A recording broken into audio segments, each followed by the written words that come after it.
deep in the Arctic Circle, where the blinding cold freezes all signs of life, there stands a solitary fortress, buried 120 meters inside a colossal sandstone mountain.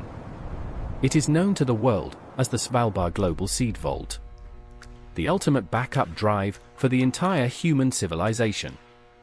The media praises this place as an immortal citadel, built to withstand devastating nuclear blasts, designed to survive the most violent earthquakes, and keep the genetic code of planet Earth safe for thousands of years. But that is only the story they want you to believe. The reality behind the rusted steel entrance is far more fragile. In the year 2017, an unspoken catastrophe occurred. The permafrost meant to protect the vault unexpectedly melted. Tons of meltwater breached the tunnel, turning the entrance into an icy river. The immortal fortress almost became a tomb for its own treasures. Yet, that is still not the most terrifying part. Beneath the mask of humanitarian salvation, Svalbard is the epicenter of a silent geopolitical chessboard, where nuclear superpowers are waging a shadow war to control the final keys to human survival. Welcome back to Virexia, Episode 5. Inside the Doomsday Fortress, the secret war for humanity's final hope. Look closely at the global map. The Svalbard archipelago, ruled by Norway, is one of the most remote territories on Earth. It is a land of perpetual darkness and lethal Arctic blizzards. But this extreme isolation is exactly why it was chosen. A black box for global agriculture. Inside the vault lie over 1 million unique seed samples from every corner of the globe. From the wheat fields of Russia to the corn crops of America. All stored in vacuum-sealed silver packets inside plastic crates at a constant -18 degrees Celsius. The operational rule here is absolute. It functions exactly like a sovereign bank safety deposit box. The country that deposits the seeds is the only country that can reclaim them. No. Not even the Norwegian government has the right to touch them. But in a world fractured by intense geopolitics, rules are easily bent. Do you know who the first nation was to demand a withdrawal from the Doomsday Vault? It was not because of an asteroid impact or a global nuclear winter. It was Syria in the year 2015, when a brutal civil war completely obliterated their national gene bank in Aleppo. They desperately needed their backup seeds from Svalbard to resurrect their dead agriculture. That event proved a chilling reality.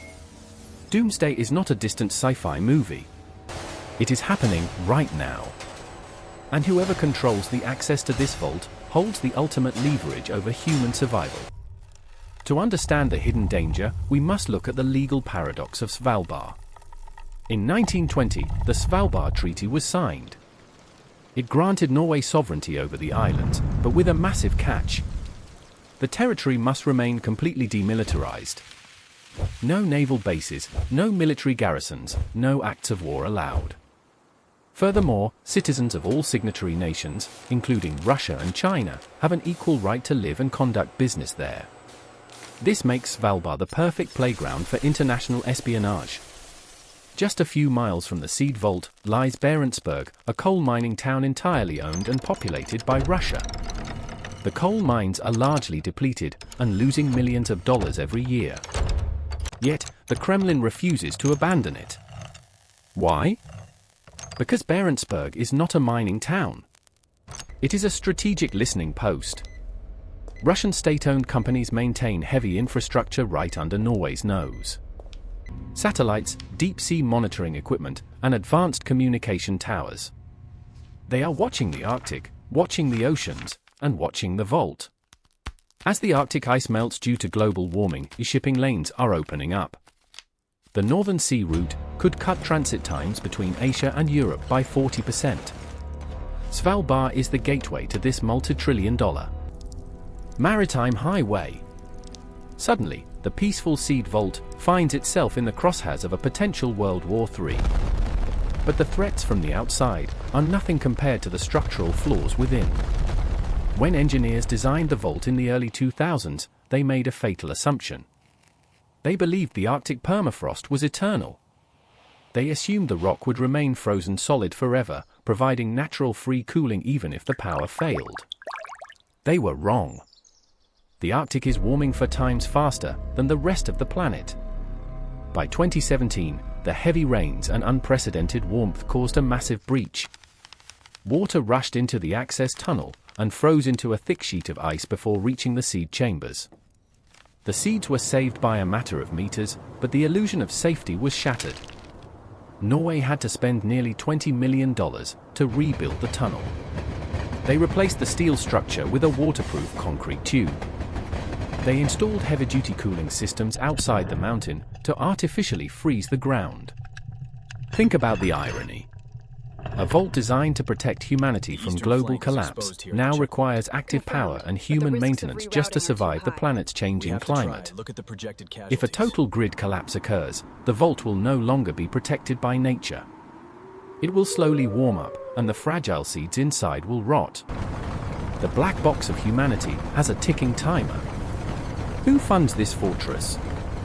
While Norway owns the physical mountain, the operation is heavily managed by an organization called the Crop Trust. And when you look at the donors of the Crop Trust, the plot thickens.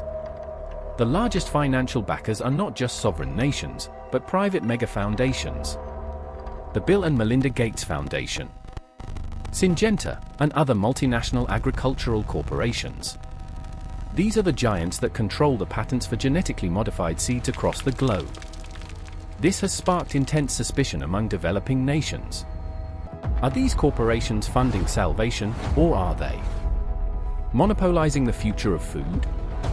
If a global crisis wipes out local crops, poor nations will be forced to rely on the seeds stored here.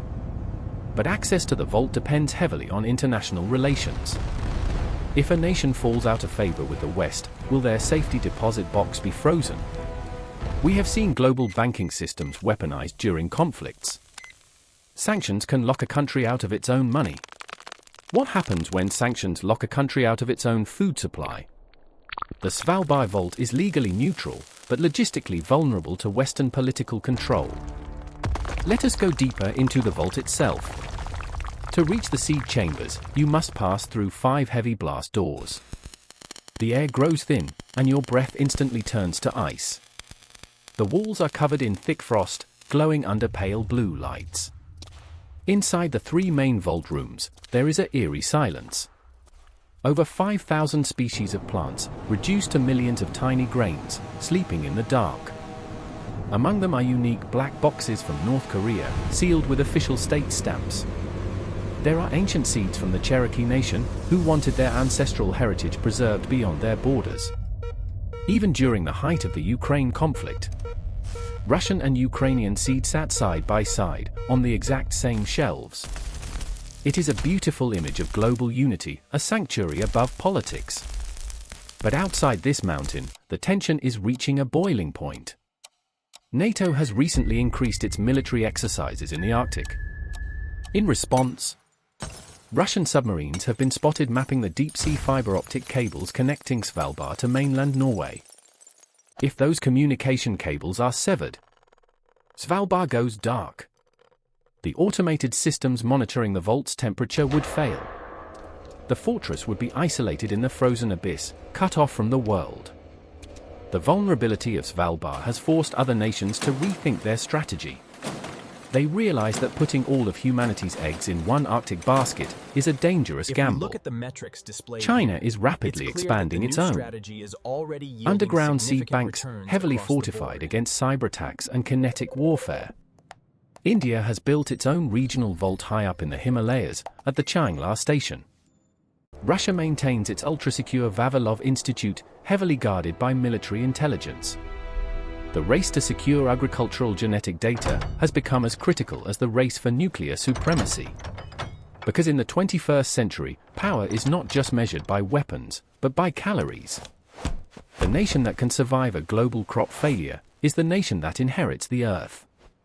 Svalbard was meant to be the ultimate solution, but it has instead revealed our deepest fragility. It proves that no matter how deep we drill into mountains, no matter how thick we build our steel doors, we cannot outrun the consequences of a changing world. the Doomsday Fortress is not a monument of human strength. It is a stark reminder of our vulnerability. A fragile glass thread, holding back the dark abyss of starvation. As you look one last time at the iconic concrete entrance, jutting out of the snow like a futuristic monolith, ask yourself this question. If the sirens wail tomorrow, and the sky turns to ash, who will actually be left to journey to the edge of the world and unlock the vault? Will this mountain remain a sanctuary of rebirth? Or will it become a multi-million-dollar museum of dead seeds, buried forever under the Arctic snow? The answer lies not within the mountain, but in the decisions we make on the surface. Thank you for watching episode 5 of Virexia. If you want to uncover the invisible systems ruling our world, hit the subscribe button and leave your thoughts below. Until next time, look beneath the surface and question everything.